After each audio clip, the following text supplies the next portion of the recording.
Farms have been part of our landscapes for centuries, but the way they support us has adapted as the world around has changed. Sometimes farming families are reacting to national trends, sometimes to factors very special to our area. Now we can find out more through the memories of farmers whose lives are close to the land. Their words help us to understand more about how farms have developed, from feeding medieval monasteries to supporting the mines and protecting wildlife. The farmers we're about to meet have their roots here, their land based in a triangle which runs inland from the coast between the Tyne and the Tees. It's an area with a remarkable geological heritage which shapes all our lives here, including the lives of our farmers. The shallow soils of this limestone escarpment lend themselves to agriculture. Large fields, often with low hawthorn hedgerows and few trees, are a familiar sight. But the arrival of the mines in the 19th century had an impact on farming. Some became known as colliery farms, adapting their crops to supply what was needed by the pits. David Cowton tells us what they grew and sold. But essentially the farm was here just to provide the feed for the pit ponies and the straw for stopping the wagons, for holes in the wagons to stop the coal from falling out. Instead of repairing the wagon properly, they would just shove a slice of straw in there, because obviously it can go through the whole process, and it didn't matter if it was still in the coal because it would burn. David married into farming. His new wife was the fourth generation to farm that area. His father-in-law, Richard Anderson, lived at the same farm for more than 60 years. The family wanted to save the memories of the colliery farming and recorded this interview with Richard in the 1980s, in his final years. Here he describes threshing, beating cereal crops to release the edible grain. I used to get up about 5:30, 6 o'clock, go and take the dampers off the engine, open the dampers, stir the fire up, and a few minutes it would start to sing away like an overgrown kettle, and then by 7 o'clock the driver would arrive, and by then I had a head of steam and it was practically all ready for him. He would oil round, then I'd go and set the machine up beside the stack that was going to thresh, put the belt on, then at 8 o'clock that was starting time. We had extra hands coming, 2 or 3 extra women to carry straw, extra men to fork corn off the stack onto the machine, others to bag the corn up, lead it away into the granary, and it was a gang of 4, 10, 12 extra people involved on doing all that. Ron works at a nearby farm. He might be a more recent generation of farm worker, but he too has strong memories of the annual threshing.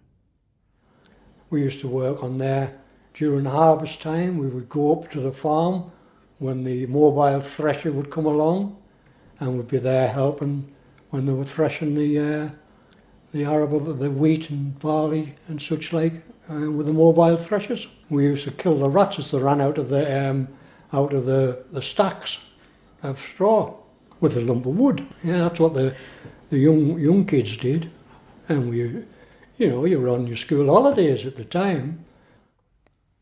The number of people working on farms now is far lower than when Ron began work, despite the fact that the amount of land used for farming has remained pretty constant over the last century. Machines have replaced people. Richard remembers how different it was 60 years ago. Whatever the weather, all year round there was always a backlog of jobs which needed men, women and even children available to tackle.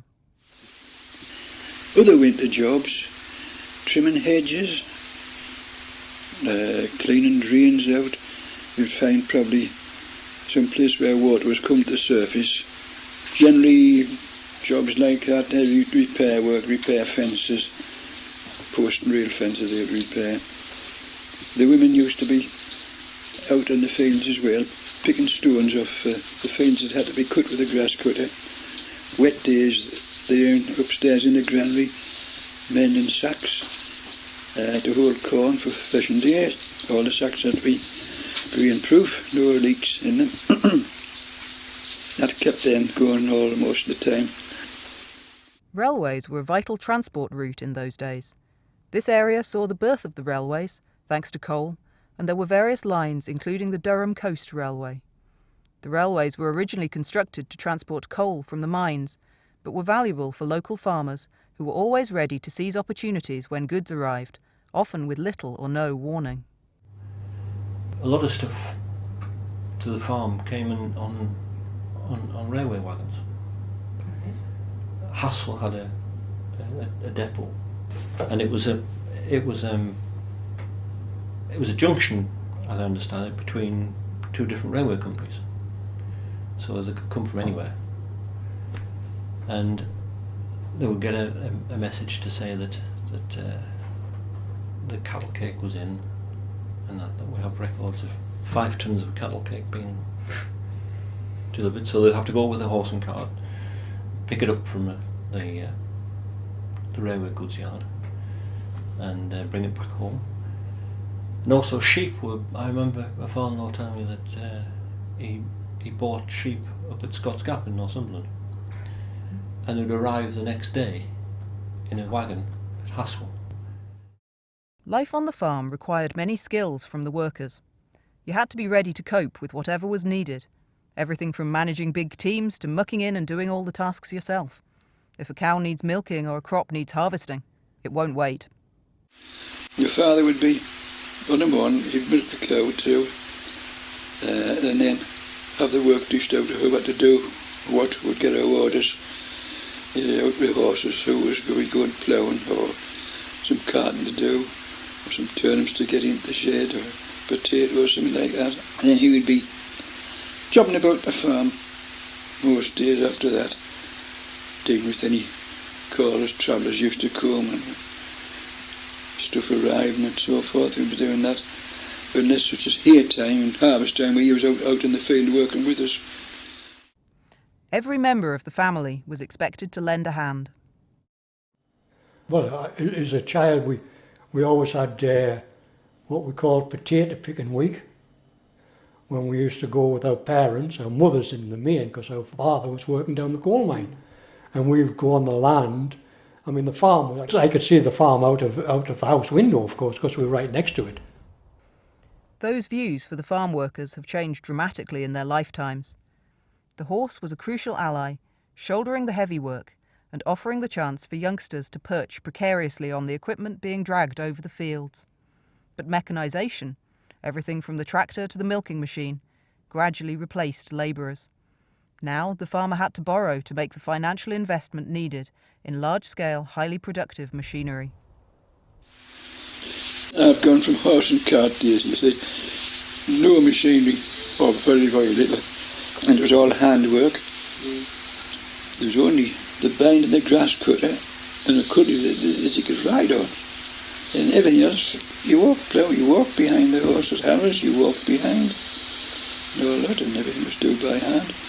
Then we got the tractor, where we got to go and buy new kit. Once kids buying the tractor, we got to buy a personal tractor plough, and we bought a set of discs and bigger harrows.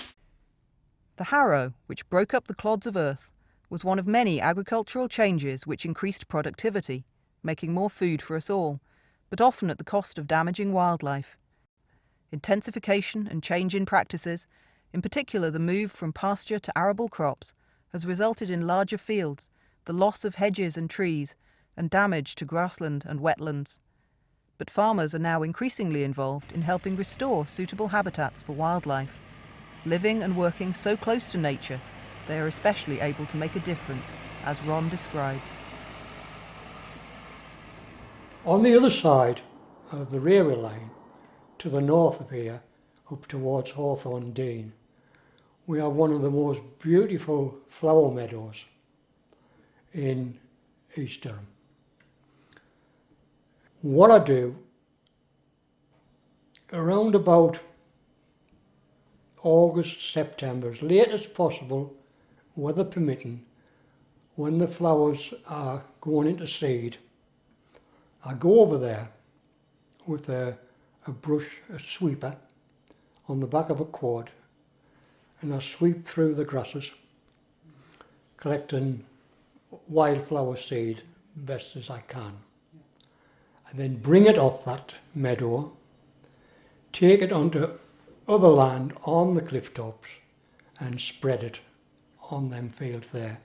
And hopefully where the cattle have grazed and where there's disturbed grassland, hopefully that will germinate on there. There is much more still to be done.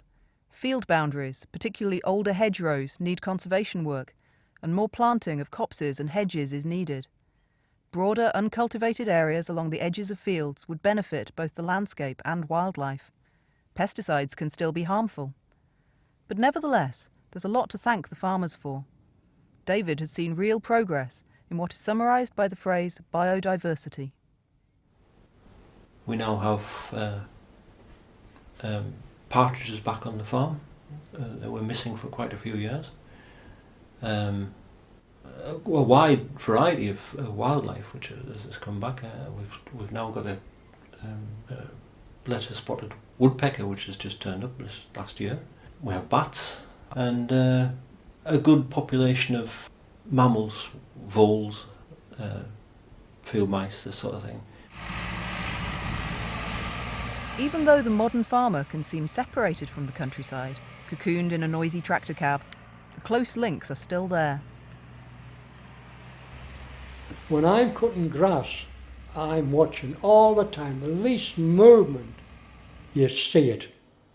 And I'll stop, because 9 times out of 10, it's either a family of pheasant or a family of partridge.